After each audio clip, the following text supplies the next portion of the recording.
सभी सुनने वालों को धर्मेंद्र का प्यार भरा नमस्कार। आज दिनांक 3 दिसंबर 2023, वक्त हो चला है 6:02। संपूर्ण पवित्र शास्त्र हम सुनने की दौड़ रहे हैं। इसमें आप सभी का स्वागत है। डे 52। आज हम सुनेंगे निर्गमन अध्याय 2, उसके बाद यशायाह अध्याय 1, उसके बाद भजन संहिता 103, 104, अंत में लूका अध्याय 8। निर्गमन अध्याय 2, मूसा का जन्म। लेवी के घराने के एक पुरुष ने एक लेवी वंश की स्त्री से विवाह कर लिया। वह स्त्री गर्भवती हुई और उसके एक पुत्र उत्पन्न हुआ, और यह देखकर कि यह बालक सुंदर है, उसे 3 महीने तक छिपा रखा।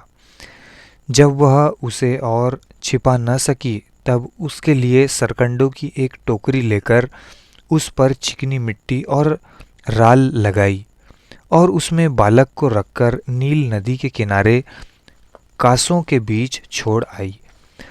उस बालक की बहन दूर खड़ी रही कि देखे उसका क्या हाल होगा। तब फिरौन की बेटी नहाने के लिए नदी के किनारे आई। उसकी सखियां नदी के किनारे किनारे टहलने लगी। तब उसने कांसों के बीच टोकरी को देखकर अपनी दासी को उसे ले आने के लिए भेजा। जब उसने उसे खोलकर देखा कि एक रोता हुआ बालक है, तब उसे तरस आया और उसने कहा, यह तो किसी इब्री का बालक होगा। तब बालक की बहन ने फिरौन की बेटी से कहा, क्या मैं जाकर इब्री स्त्रियों में से किसी धाई को तेरे पास बुला ले आऊं, जो तेरे लिए बालक को दूध पिलाया करे? फिरौन की बेटी ने कहा, जा। तब लड़की जाकर बालक की माता को बुला ले आई। फिरौन की बेटी ने उससे कहा, तू इस बालक को ले जाकर मेरे लिए दूध पिलाया कर, और मैं तुझे मजदूरी दूंगी। तब वह स्त्री बालक को ले जाकर दूध पिलाने लगी। जब बालक कुछ बड़ा हुआ, तब वह उसे फिरौन की बेटी के पास ले गई, और वह उसका बेटा ठहरा। और उसने यह कहकर उसका नाम मूसा रखा, मैंने इसको जल से निकाला था। मूसा का मिद्यान देश भागना। ऐसा हुआ कि जब मूसा जवान हुआ और बाहर अपने भाई बंधुओं के पास जाकर उनके दुखों पर दृष्टि करने लगा, तब उसने देखा कि एक मिस्री जन उसके एक इब्री भाई को मार रहा है। उसने इधर उधर देखा कि कोई नहीं है, तो उस मिस्री को मार डाला और बालू में छिपा दिया। फिर दूसरे दिन बाहर जाकर उसने देखा कि 2 इब्री पुरुष आपस में मारपीट कर रहे हैं। उसने अपराधी से कहा, तू अपने भाई को क्यों मारता है? उसने कहा, किसने तुझे हम लोगों पर हाकिम और न्यायी ठहराया? जिस भांति तूने मिस्री को घात किया, क्या उसी भांति तू मुझे भी घात करना चाहता है? तब मूसा यह सोचकर डर गया, निश्चय वह बात खुल गई है। जब फिरौन ने यह बात सुनी, तब मूसा को घात करने की युक्ति की। तब मूसा फिरौन के सामने से भागा और मिद्यान देश में जाकर रहने लगा, और वह वहाँ एक कुएं के पास बैठ गया। मिद्यान के याजक की 7 बेटियां थीं, और वे वहाँ आकर जल भरने लगी कि कठौतों में भर के अपने पिता की भेड़ बकरियों को पिलाए। तब चरवाहे आकर उनको हटाने लगे। इस पर मूसा ने खड़े होकर उनकी सहायता की और भेड़ बकरियों को पानी पिलाया। जब वे अपने पिता रूएल के पास लौटी, तब उसने उनसे पूछा, क्या कारण है कि आज तुम इतनी जल्दी लौट आई हो? उन्होंने कहा, एक मिस्री पुरुष ने हमको चरवाहों के हाथ से छुड़ाया और हमारे लिए बहुत जल भर के भेड़ बकरियों को पिलाया। तब उसने अपनी बेटियों से कहा, वह पुरुष कहाँ है? तुम उसको क्यों छोड़ आई हो? उसको बुला ले आओ कि वह भोजन करे। और मूसा उस पुरुष के साथ रहने को तैयार हुआ। उसने उससे अपनी बेटी सिप्पोरा का विवाह कर दिया। उसके एक पुत्र उत्पन्न हुआ। तब मूसा ने यह कहकर, मैं अन्य देश में परदेसी हूँ, उसका नाम गोशेम गेशरोम रखा। बहुत दिनों के बीतने पर मिस्र का राजा मर गया। इजरायली कठिन सेवा के कारण लंबी लंबी सांस लेकर आहें भरने लगे और पुकार उठे, और उनकी दुहाई जो कठिन सेवा के कारण हुई वह परमेश्वर तक पहुंची। परमेश्वर ने उनका कराहना सुनकर अपनी वाचा को, जो उसने अब्राहम, इसहाक और याकूब के साथ बांधी थी, स्मरण किया। और परमेश्वर ने इजराइलियों पर दृष्टि करके उन पर चित्त लगाया। अभी आप सुनेंगे यशायाह अध्याय 1। आमोस के पुत्र यशायाह का दर्शन, जिसको उसने यहूदा और यरूशलेम के विषय में उज्जियाह, योताम, आहाज और हिजकिय्याह नामक यहूदा के राजाओं के दिनों में पाया। परमेश्वर का अपने लोगों को फटकारना। हे स्वर्ग सुन, और हे पृथ्वी कान लगा, क्योंकि यहोवा कहता है, मैंने बाल बच्चों का पालन पोषण किया और उनको बढ़ाया भी, परंतु उन्होंने मुझ पर बलवा किया। बैल तो अपने मालिक को और गदहा अपने स्वामी की चरनी को पहचानता है, परंतु इज़राइल मुझे नहीं जानता, मेरी प्रजा विचार नहीं करती। हाय, यह जाति पाप से कैसी भरी है, यह समाज अधर्म से कैसा लदा हुआ है। इस वंश के लोग कैसे कुकर्मी हैं, ये बाल बच्चे कैसे बिगड़े हुए हैं। उन्होंने यहोवा को छोड़ दिया, उन्होंने इज़राइल के पवित्र को तुच्छ जाना है, वे पराये बनकर दूर हो गए हैं।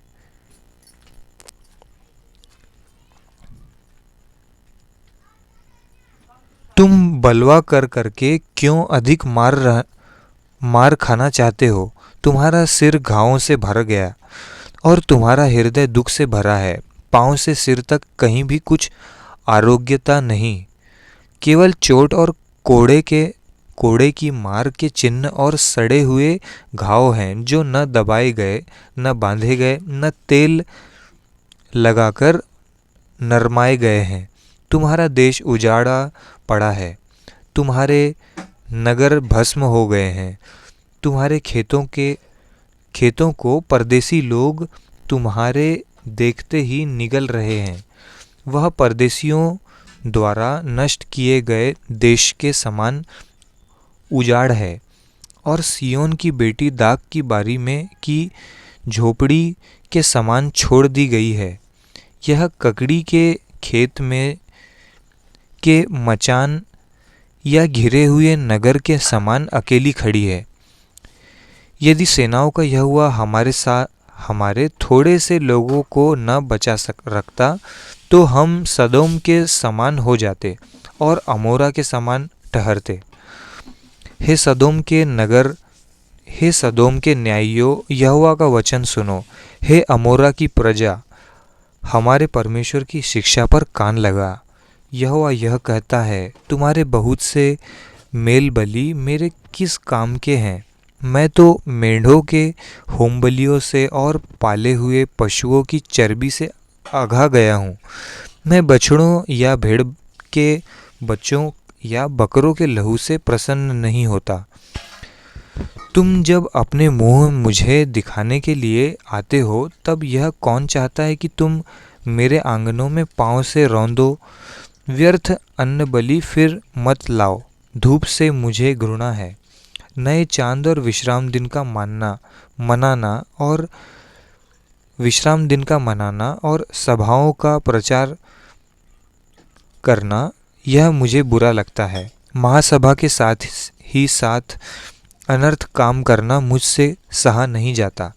तुम्हारे नए चांदों और नियत पर्वों के मानने से मैं जी से बैर रखता हूँ।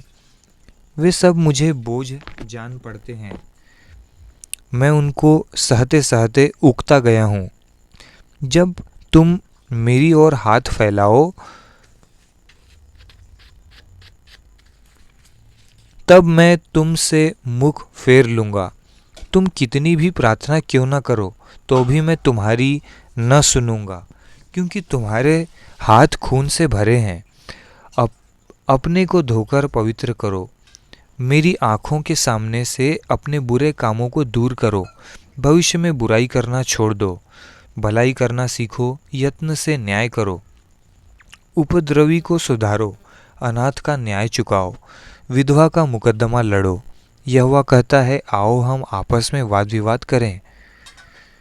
तुम्हारे पाप चाहे लाल रंग के हो तो भी वे हिम के समान उजले हो जाएंगे, और चाहे अग्रवानी रंग के हों तो भी वे ऊन के समान श्वेत हो जाएंगे। यदि तुम आज्ञाकारी होकर मेरी मानो तो इस देश के उत्तम उत्तम पदार्थ खाओगे, और यदि तुम न मानो तो और बलवा करो तो तलवार से मारे जाओगे। यहोवा का यही वचन है। पतित नगरी, जो नगरी सती साध्वी थी, वह कैसे व्यभिचारिण हो गई। वह न्याय से भरी थी और उसमें धर्म पाया जाता था, परंतु अब उसमें हत्यारे ही पाए जाते हैं। तेरी चांदी धातु का मैल हो गई, तेरे दाखमधु में पानी मिल गया है। तेरे हाकिम हठीले और चोरों से मिले हैं। वे सब के सब घूस खाने वाले और भेंट के लालची हैं। वे अनाथ का न्याय नहीं करते और न विधवा का मुकद्दमा अपने पास आने देते हैं। इस कारण प्रभु सेनाओं के यहोवा, इज़राइल के शक्तिमान की यह वाणी है, सुनो, मैं अपने शत्रुओं को दूर करके शांति पाऊंगा और अपने बैरियों से पलटा लूँगा। मैं तुम पर हाथ बढ़ाकर तुम्हारा धातु का मैल पूरी रीति से भस्म करूँगा और तुम्हारी मिलावट पूरी रीति से दूर करूँगा। मैं तुम में पहले के समान न्यायी और आदिकाल के समान मंत्री फिर नियुक्त करूँगा। उसके बाद तू धर्मपुरी और विश्वास योग्य नगरी कहलाएगी। सियोन न्याय के द्वारा, और जो उसमें फिरेंगे वे धर्म के द्वारा छुड़ा लिए जाएंगे। परंतु बलवाइयों और पापियों का एक संग नाश होगा, और जिन्होंने यहोवा को त्यागा है उनका अंत हो जाएगा।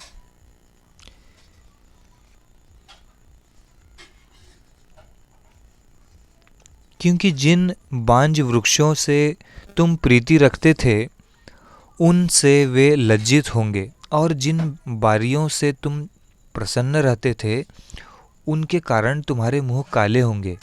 क्योंकि तुम पत्ते मुरझाए हुए बांज वृक्ष के और बिना जल की बारी के समान हो जाओगे।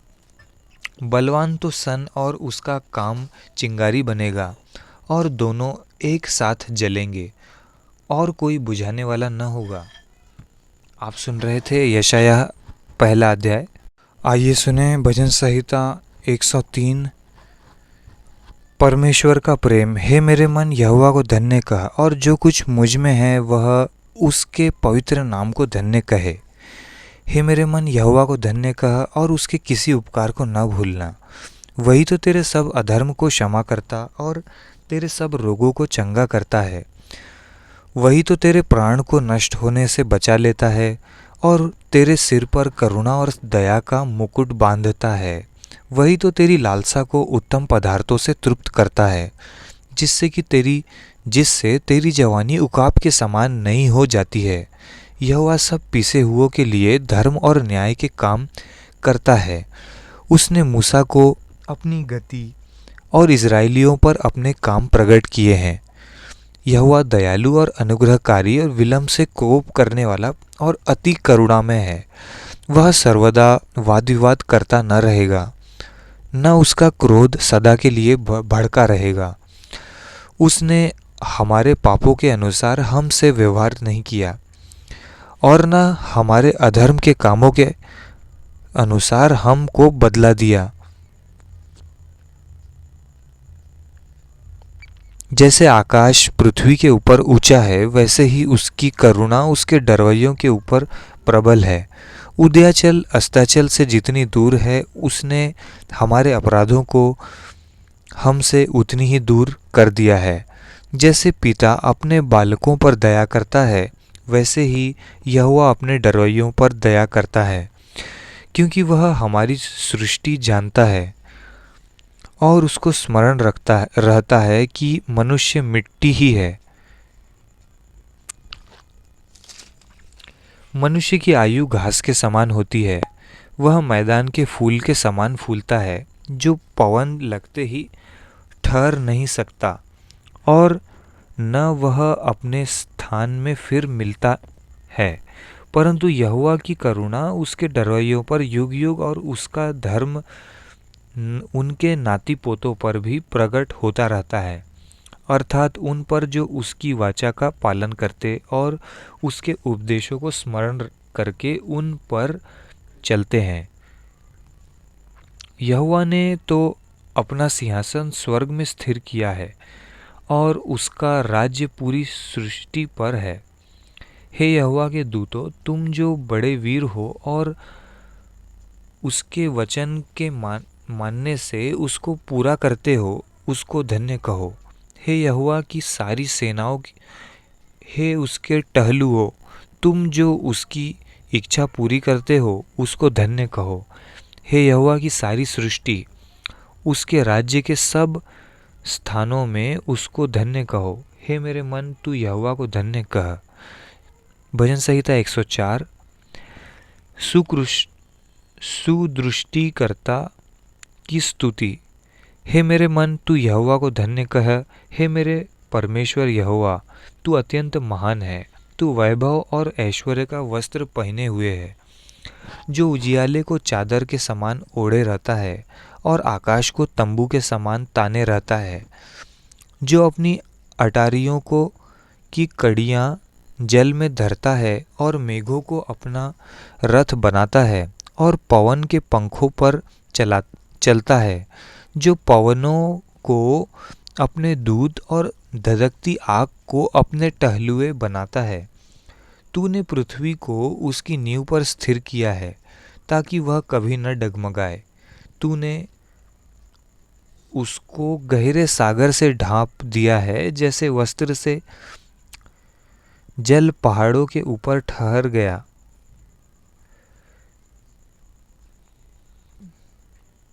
तेरी घुड़की से वह भाग गया, तेरे गरजने का शब्द सुनते ही वह उतावली करके बह गया। वह पहाड़ों पर चढ़ गया और तराइयों के मार्ग से उस स्थान में उतर गया जिसे तूने उसके लिए तैयार किया था। तूने एक सीमा ठहराई जिसको वह नहीं लांघ सकता और न लौटकर स्थल को ढांप सकता है। तू नालों के सोतों को बहाता है, वे पहाड़ों के बीच से बहते हैं। उनसे मैदान के सब जीव जंतु जल पीते हैं, जंगली गधे भी अपनी प्यास बुझा लेते हैं। उनके पास आकाश के पक्षी बसेरा करते हैं और डालियों के बीच में से बोलते हैं। तू अपनी अटारियों में से पहाड़ों को सींचता है, तेरे कामों के फल से पृथ्वी तृप्त रहती है। तू पशुओं के लिए घास और मनुष्यों के काम के लिए अन्न आदि उपजाता है और इस रीति भूमि से वह भोजन वस्तुएं उत्पन्न करता है और दाखमधु जिससे मनुष्य का मन आनंदित होता है और तेल जिससे उसका मुख चमकता है और अन्न जिससे वह संभल जाता है। यहोवा के वृक्ष तृप्त रहते हैं, अर्थात लबानोन ने देवदार जो उसी के लगाए हुए हैं। उनमें चिड़ियाँ और घोंसले बनाती हैं। लगलग का बसेरा सनोवर के वृक्षों में होता है।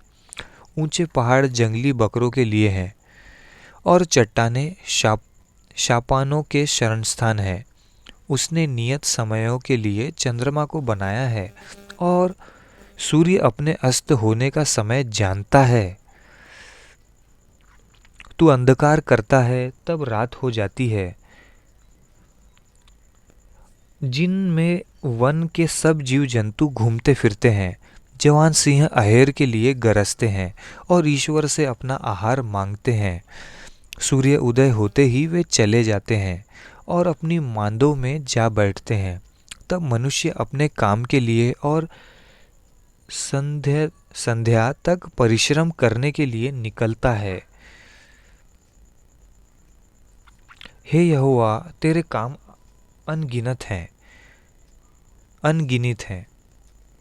इन सब वस्तुओं को तूने बुद्धि से बनाया है। पृथ्वी तेरी संपत्ति से परिपूर्ण है।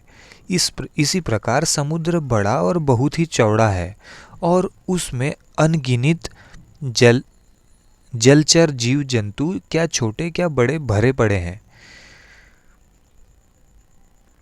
उसमें जहाज भी आते जाते हैं और लिव्यातान भी, जिसे तूने वहाँ खेलने के लिए बनाया है। इन सब को तेरा ही आसरा है। तू उनका आहार समय पर दिया करे। तू उन्हें देता है, वे चुन लेते हैं। तू अपनी मुट्ठी खोलता है और वे उत्तम पदार्थों से तृप्त होते हैं। तू मुख फेर लेता है और वे घबरा जाते हैं। तू उनकी सांस ले लेता है और उनके प्राण छूट जाते हैं और मिट्टी में फिर मिल जाते हैं। फिर तू अपनी ओर से सांस भेजता है और वे सिरजे जाते हैं और तू धरती को नया कर देता है। यहोवा की महिमा सदाकाल बनी रहे। यहोवा अपने कामों से आनंदित होवे। उसकी दृष्टि ही से पृथ्वी कांप उठती है और उसके छूते ही पहाड़ों से धुआं निकलता है। मैं जीवन भर यहोवा का गीत गाता रहूँगा।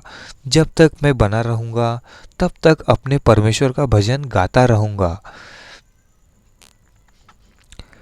मेरा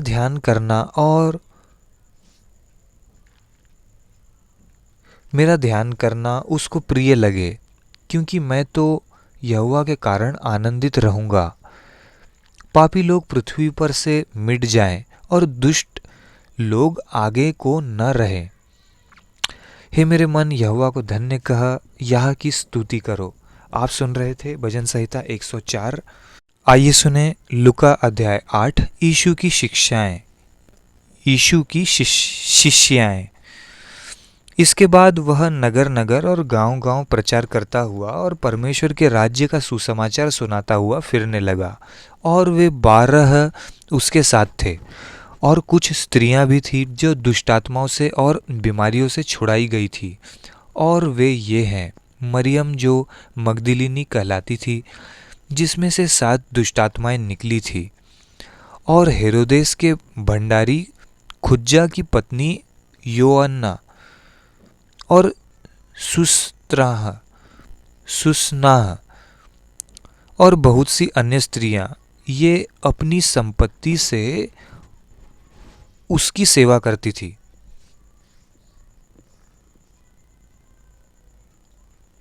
बीज बोने वाले का दृष्टांत। जब बड़ी बड़ी भीड़ इकट्ठी हुई और नगर नगर के लोग उसके पास चले आते थे, तो उसने दृष्टांत में कहा, एक बोने वाला बीज बोने निकला। बोते हुए कुछ मार्ग के किनारे गिरा और रौंदा गया, और आकाश के पक्षियों ने उसे चुग लिया। कुछ चट्टान पर गिरा और उपजा, परंतु तरी न मिलने से सूख गया। कुछ झाड़ियों में के बीच में गिरा और झाड़ियों ने साथ साथ बढ़कर उसे दबा दिया। कुछ अच्छी भूमि पर गिरी और उगकर 100 गुना फल लाया। यह कहकर उसने ऊंचे शब्द से कहा, जिसके सुनने के कान हो वह सुन ले। दृष्टांतों का उद्देश्य। उसके चेलों ने उससे पूछा कि इस दृष्टांत का अर्थ क्या है। उसने कहा, तुमको परमेश्वर के राज्य के भेदों की समझ दी गई है, पर औरों को दृष्टांतों में सुनाया जाता है, इसलिए कि वे देखते हुए भी न देखें और सुनते हुए भी न समझें। बीज बोने वाला, बूझ बोने वाले दृष्टांत का अर्थ। दृष्टांत का अर्थ यह है, बीज परमेश्वर का वचन है।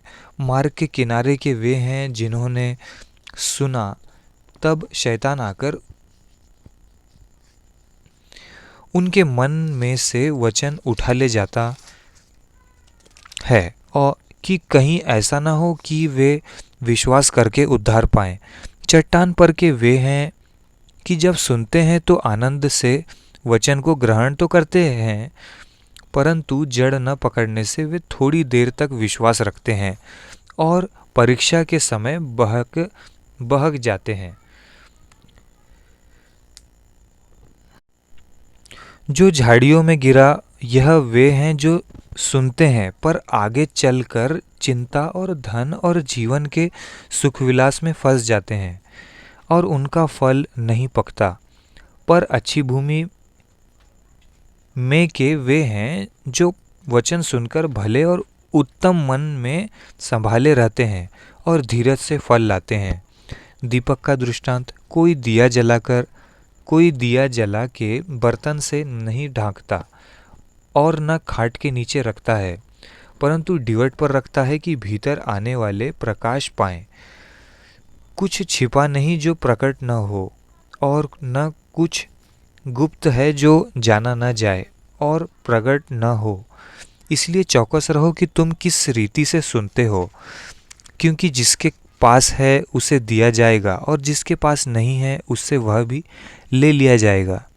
जिसे वह अपना समझता है, उसकी माता, यीशु की माता और भाई, उसकी माता और उसके भाई उसके पास आए, पर भीड़ के कारण उससे भेंट न कर सके।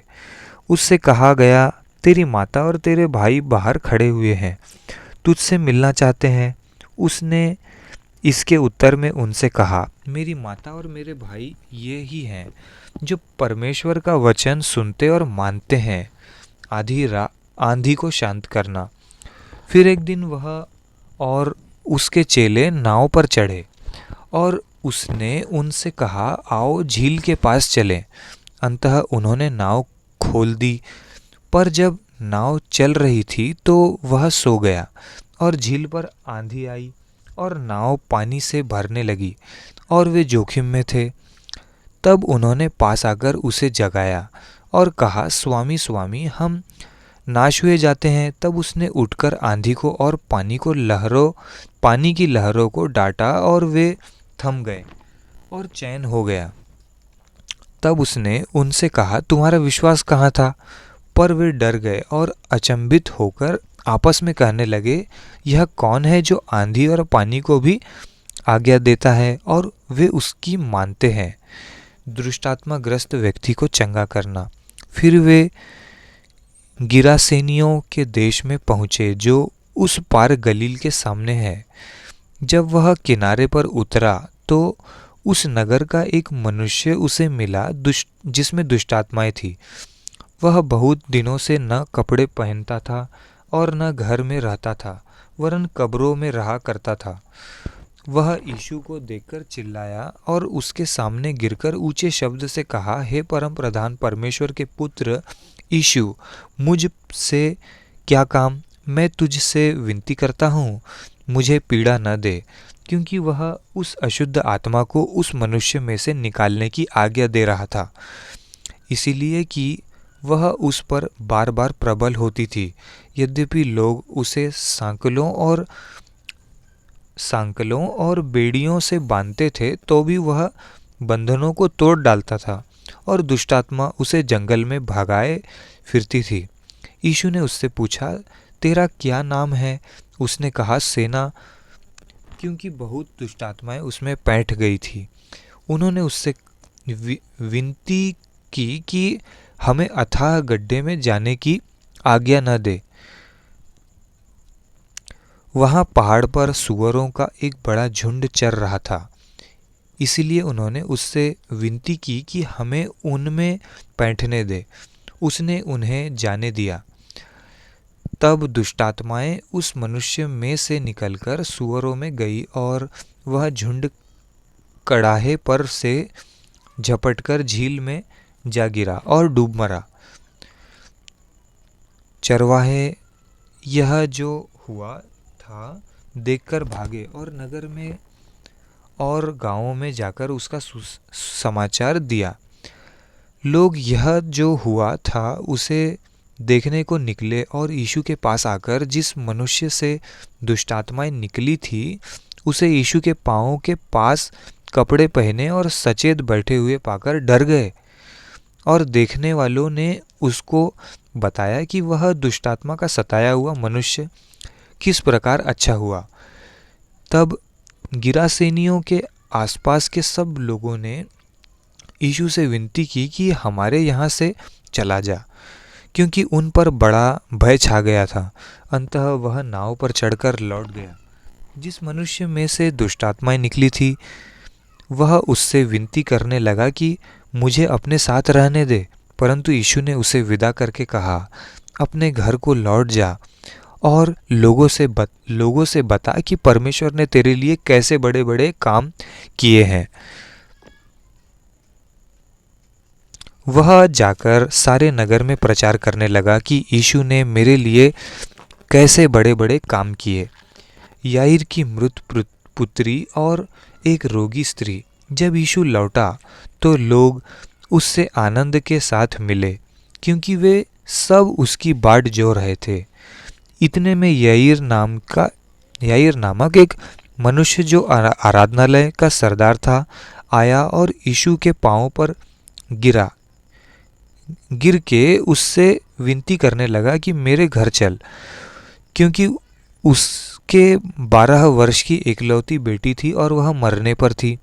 जब वह जा रहा था तब लोग उस पर गिरे पड़ते थे। एक स्त्री ने जिसको 12 वर्ष से लहू बहने का रोग था और जो अपनी सारी जीविका वैद्यों के पीछे व्यय कर चुकी थी तो भी किसी के हाथों से चंगी न हो सकी थी, पीछे से आकर उसके वस्त्र से आंचल को छुआ और तुरंत उसका लहू बहना बंद हो गया। इस पर यीशु ने कहा, मुझे किसने छुआ? जब सब मुकरने लगे तो पतरस और उसके साथियों ने कहा, हे स्वामी, तुझे तो भीड़ दबा रही है और तुझ पर गिरी पड़ती है। परंतु यीशु ने कहा, किसी ने मुझे छुआ है, क्योंकि मैंने जान लिया है कि मुझ में से सामर्थ्य निकली है। जब स्त्री ने देखा कि मैं छिप नहीं सकती तो तब कांपती हुई आई और उसके पांवों पर गिरकर सब लोगों के सामने बताया कि उसने किस कारण से उसे छुआ और कैसे तुरंत चंगी हो गई। उसने उससे कहा, बेटी, तेरे विश्वास ने तुझे चंगा किया है, कुशल से चली जा। वह यह कह ही रहा था कि किसी ने आराधनालय के सरदार से यहाँ से आकर कहा, तेरी बेटी मर गई, गुरु को दुख न दे। यीशु ने यह सुनकर उसे उत्तर दिया, मत डर, केवल विश्वास रख तो वह बच जाएगी। घर में आकर उसने पतरस, यूहन्ना, याकूब और लड़की के माता पिता को छोड़ अन्य किसी को अपने साथ भीतर आने न दिया। सब उसके लिए रो पीट रहे थे, परंतु उसने कहा, रो मत, वह मरी नहीं परंतु सो रही है। वे यह जानकर कि वह मर गई है उसकी हंसी करने लगे, परंतु उसने उसका हाथ पकड़ा और पुकार कर कहा, हे लड़की, उठ। तब उसके प्राण लौट आए और वह तुरंत जाग उठ बैठी। फिर उसने आज्ञा दी कि उसे कुछ खाने को दिया जाए। उसके माता पिता चकित हुए, परंतु उसने उन्हें चिताया कि यह जो हुआ है किसी से न कहना। आप सुन रहे थे लूका अध्याय 8। इसी के साथ डे 52 के लिए हमारा बाइबल पढ़ने का कार्य समाप्त होता है।